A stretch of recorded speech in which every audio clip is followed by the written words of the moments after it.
Des enfants en guenilles. Ils sont des milliers dans les rues de Dakar et du Sénégal. La plupart sont des talibés.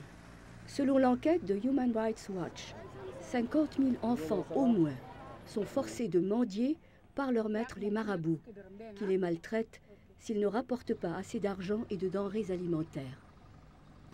Intitulé « Sur le dos des enfants, mendicité forcée et autres mauvais traitements à l'encontre des talibés au Sénégal », ce rapport s'appuie sur des entretiens avec 175 talibés et 120 autres personnes, marabouts, membres des familles de talibés, spécialistes de l'islam, représentants du gouvernement sénégalais et travailleurs humanitaires.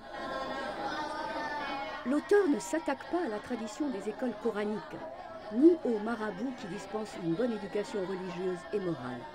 Il dénonce uniquement ceux qui ont perverti l'enseignement coranique pour le réduire à une entreprise lucrative au détriment des élèves. Les talibés viennent surtout des zones rurales pauvres du Sénégal, mais aussi de Gambie et de Guinée-Bissau. Ils vivent dans des conditions abjectes. Des organisations sénégalaises et internationales se mobilisent pour les arracher à l'exploitation de leurs marabouts. Samba, un talibé de 12 ans qui mendiait à Dakar, a été ainsi rapatrié en Guinée-Bissau avec 12 autres camarades grâce à l'Organisation internationale pour les migrations. Mais pour Human Rights Watch, la vraie solution consiste à réglementer les écoles coraniques et à sévir contre les marabouts qui violent la loi sénégalaise contre la mendicité forcée.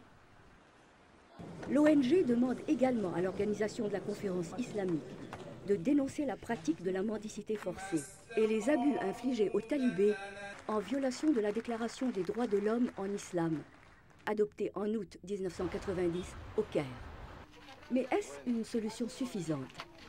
Pour le sociologue Djibi Diakhaté, chargé de cours à l'université Cheikh Anta Diop de Dakar, ces mesures ne tiennent pas compte des croyances et coutumes de la société sénégalaise concernant la pratique de l'aumône. Elle est tellement ancrée au fond que le Sénégalais moyen a besoin quotidiennement de trouver son mendiant pour lui donner l'aumône.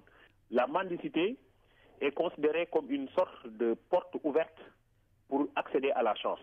Pour lutter contre la mendicité, la solution ne réside pas seulement sur la dénonciation, mais plutôt sur des solutions économiques hardies qui consistent à lutter contre la pauvreté et à faire en sorte que les populations trouvent de l'emploi et la possibilité de gagner honnêtement leur vie par des activités économiques rentables et non pas à bricoler des solutions au quotidien.